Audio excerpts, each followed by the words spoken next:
ओम नमः शिवाय। स्वागत है आपका मेरे यूट्यूब चैनल में, जिसमें हम महाशिव पुराण की कथाएं का वर्णन कर रहे हैं। महाशिव पुराण क्या होता है, इसको सुनने से क्या फल मिलता है, इसके बारे में हम अध्ययन कर रहे हैं। जो लास्ट वीडियो लेकर आए थे वो था 13वां अध्याय, और आज हम जो श्रवण करेंगे, जो ज्ञान प्राप्त करेंगे, उसका वो है 14वां अध्याय, जिसमें हमें बताया गया है कि यज्ञ आदि का विचेचन, यज्ञ करने से हमें क्या फल प्राप्त होता है, इसके बारे में हमें बताया गया है। तो अध्याय शुरू करने से पहले हम गणेश वंदना कर लेते हैं। वक्रतुंडे महाकाय सूर्यकोटि समप्रभम निर्विघ्नं करो हे देव सर्व कार्येषु सर्वदा।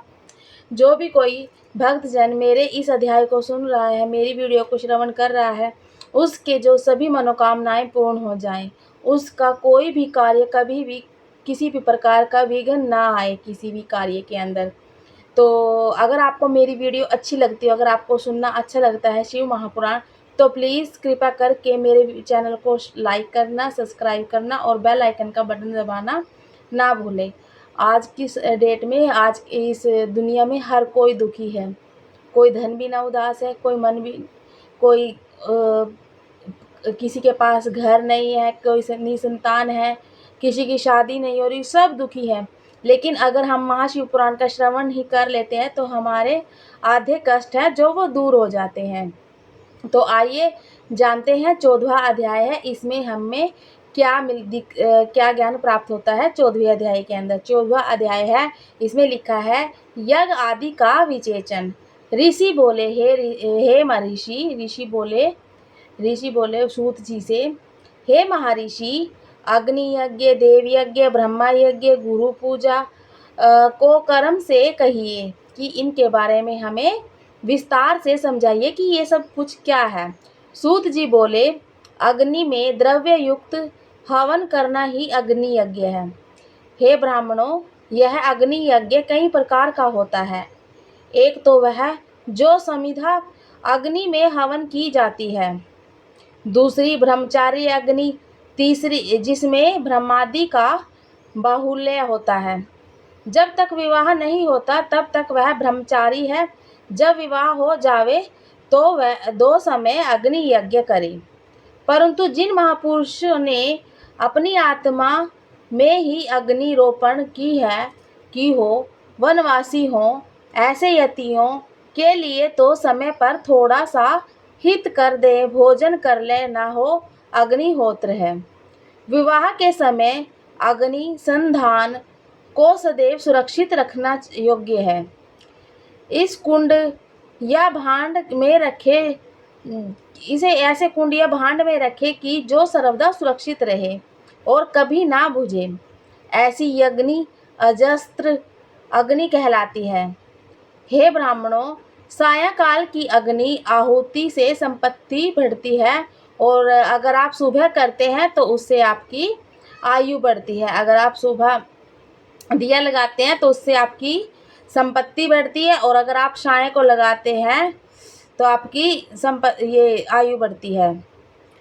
तथा दिन में इंद्रादिक सब देवताओं के उद्देश्य से अग्नि को जो आहुति दी जाती है वह अग्नि यज्ञ देव यज्ञ कहलाता है। ब्राह्मणों, देवताओं की तृप्ति के लिए एक बार यज्ञ करें, शेष समय वेद का अध्ययन करें। देवताओं की तृप्ति के लिए बस एक बार यज्ञ करें, शेष समय जो आपका बचता है उसमें अध्ययन करें वेदों का। हे ब्राह्मणों, अब एक और आदेश सुनो। आदि सृष्टि में सर्वज्ञ करुणा कर महादेव जी ने सर्वलोकों के उपार्थक सर्व आयोषधियों की औषधि प्रथम वार अर्थात आदित्यवार बनाया है। इसमें बताया गया है कि हर दिन किसी न किसी का वार बनाया गया है। पुनः सप्ताह के शेष 6 दिनों को उनके गुणों के अनुसार उनकी वैसी रचना की गई है। उन्होंने प्रत्येक दिन का उसका देवता और उसका फल नियत किया है, तथा जिसने अयोग्य संपत्ति, पुष्टि, आयु, रोग, मृत्यु और हानि से यथा कर्म से प्राप्त होते हैं, वह विधि भी नियति कि उन दिनों में देवताओं की प्राप्ति से पूजा का वैसा फल देने वाले शिव भगवान ही हैं।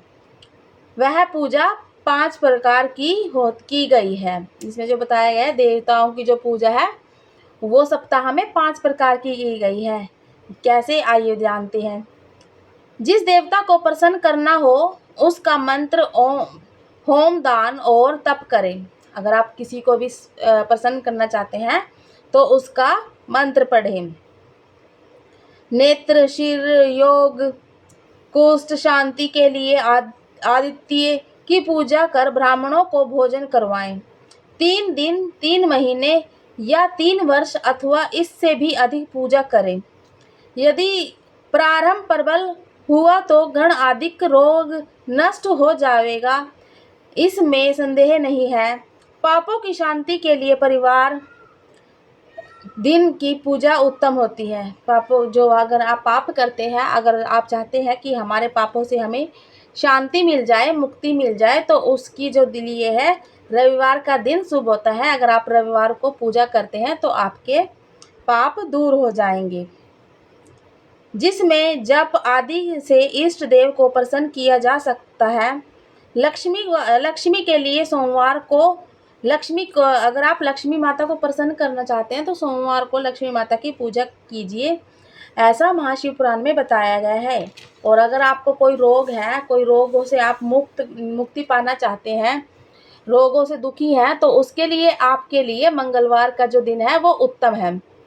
इस दिन काली आदि का भजन पूजन करें और उर्द, मूंग और 4 सेर देकर ब्राह्मणों को भोजन करवाएं। उर्द और मूंग की दाल दान में दे और 4 ब्राह्मणों को भोजन करवाएं। बुधवार के दिन विष्णु को दही से व अनेक प्रकार के पूजन करे तो सर्वदा पुत्र, मित्र और स्त्री की प्राप्ति होती है।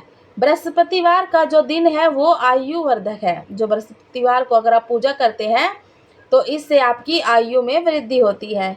इस दिन ब्राह्मणों को गौ देवताओं को उपवीत